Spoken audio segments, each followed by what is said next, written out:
Hi friends, அனைவருக்குமே வணக்கம். இந்த வீடியோவில் நம்ம எதை பற்றி பார்க்க போகிறோம் அப்படின்னா, இந்த விவசாய கடனுக்காக பார்த்தீங்கன்னா, இப்போ அதிரடியாக தமிழகத்தில் ரூபாய் 2,00,000 கோடி பார்த்தீங்கன்னா தள்ளுபடி விவசாய கடனை தள்ளுபடி செய்ய போவதாக ஒரு அஃபிஷியலாகவே தகவல் வெளியாக இருக்குது. இந்த நிலையெல்லாம் பார்த்தீங்கன்னா விவசாயிகளுக்கு அனைவருக்குமே ஒரு மிக மிக ஒரு மகிழ்ச்சிகரமான ஒரு செய்தியாக பார்த்தீங்கன்னா வெளியே இருக்குது. சில அனைவருக்குமே ஒரு முக்கிய அறிவிப்பாக இருக்க போகுது. சில பார்த்தீங்கன்னா தமிழகத்தில் விவசாயிகள் அதே மாதிரி பார்த்தீங்கன்னா கடனை ஆழ்த்தி அனைவருமே கட்ட முடியாத நிலைக்கு உருவாகி இருக்கு இல்லையா.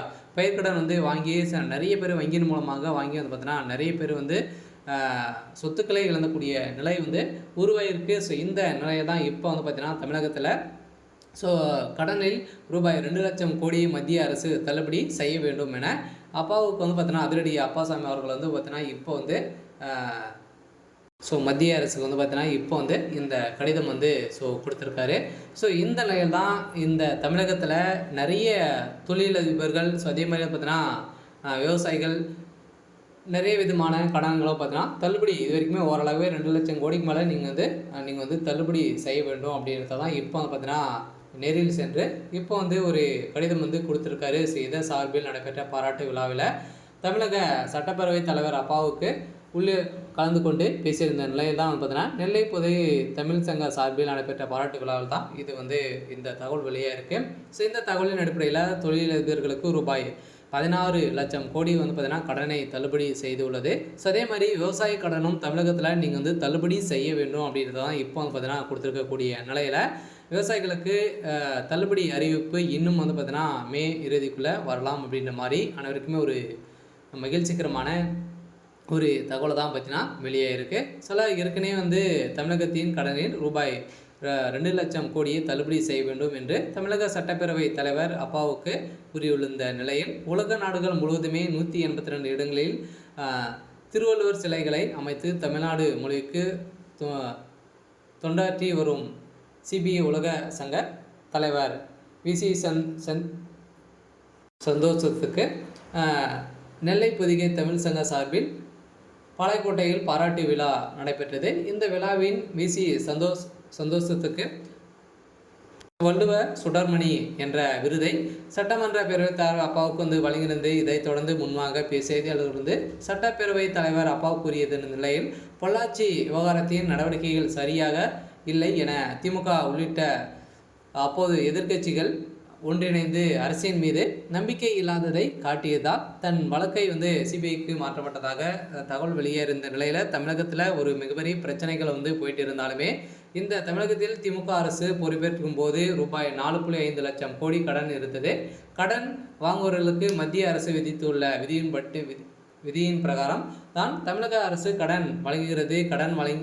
கடன் வங்கி உள்ள கடமையை அரசு வலுப்படுத்தி இருக்கிறது. இருந்தாலுமே பல்வேறு நலத்திட்டங்களை செயல்படுத்தி தமிழகத்தில் புதிய தொழில் தொடங்குவதால் இந்தியாவிலேயே மாற்ற மாநிலமாக விட தமிழகம் 9.69% வளர்ச்சி அடைந்துள்ளதாக நிதி ஆயோக் கூறியுள்ளது. இருந்தாலுமே கடந்த 4 ஆண்டுகளில் பல்வேறு புதிய திட்டங்கள் தொடங்கியுள்ளது. இருந்தாலுமே பல லட்சம் பேருக்கு வேலைவாய்ப்பும் கிடைத்திருந்தாலுமே இந்த தமிழகத்தில் விவசாய கடனை தள்ளுபடி செய்யாதது ஒரு மிகப்பெரிய கேள்விக்குறியாகவே இருந்திருக்கு.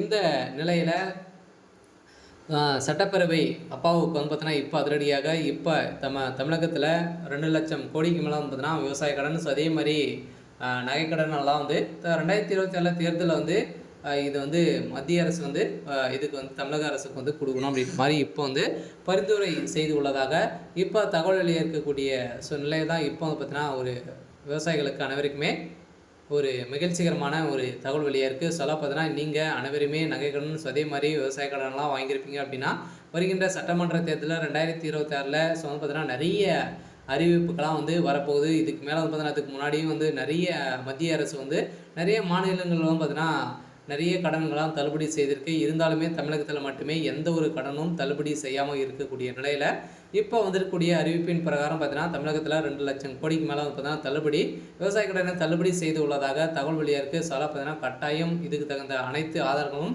லிஸ்ட்டுகளும் பார்த்தீங்கன்னா இன்னும் 1 மந்த்துக்குள்ளே வரப்போகுது. சில தகுதியானவர்கள் அனைவருமே இதில் தேர்வு செய்ய போகிறாங்க. ஏற்கனவே கடந்த 2014 வரை மத்திய அரசு 7 ஆண்டுகளில் ரூபாய் 55 லட்சம் கோடி கடன் வாங்கியது. பிரதமர் மோடி பதவியேற்ற பின்னர் ரூபாய் 1.26 லட்சம் கோடி கடன் பெற்றுள்ளது. இருந்தாலுமே மத்திய அரசு பீகார், மத்திய பிரதேசம், குஜராத், உத்தரப்பிரதேசம் போன்ற மாநிலங்களை நிதி வரி வாங்கியும் அந்த மாநிலம் வளர்ச்சி அடையவில்லை.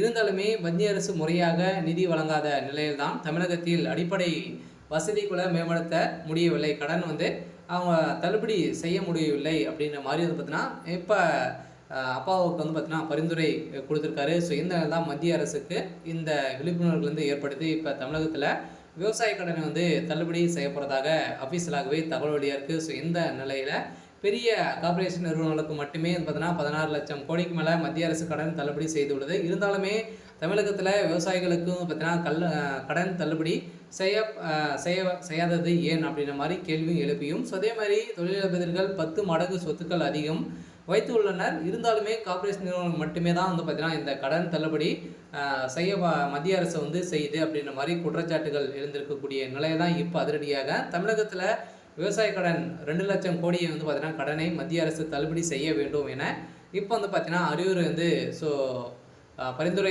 செஞ்சுருக்காங்க. ஸோ இந்த நிலையில் அதிரடியாக தமிழகத்தில் ஒரு மகிழ்ச்சிகரமான ஒரு தகவல் வெளியிட போகிறாங்க. ஸோ அடுத்து அதே மாதிரி கூட்டுறவு வங்கி மூலமாக வாங்கியிருக்கக்கூடிய விவசாய கடன், அதே மாதிரி அனைத்து வங்கிகளிலும் பார்த்தீங்கன்னா பரிந்துரைக்கப்பட்ட வங்கிகளிலும் இந்த கடன் தள்ளுபடி வரலாம் அப்படின்ற மாதிரி வெளியாக இருக்குது. இருந்தாலும் விரைவில் லிஸ்ட்டு ரெடியாக போது தகுதியானவர்களாக தான் பார்த்தீங்கன்னா இப்போ தள்ளுபடி செய்ய போகிறதாக தகவல் வெளியாக இருக்குது. இருந்தாலுமே ஏற்கனவே தமிழகத்தில் ஜெயலலிதா, எம்ஜிஆர் போன்ற வலுவான தலைவர்கள் இல்லை என்று பவன் கல்யாண் என்ற நோக்கத்தில் கூறியிருந்த நிலையில் என்பது தெரியவில்லை. இருந்தாலுமே தமிழகத்தில் யார் வலுவாக தலைவர் என்பது அனைவரும் தெரியும். இருந்தாலுமே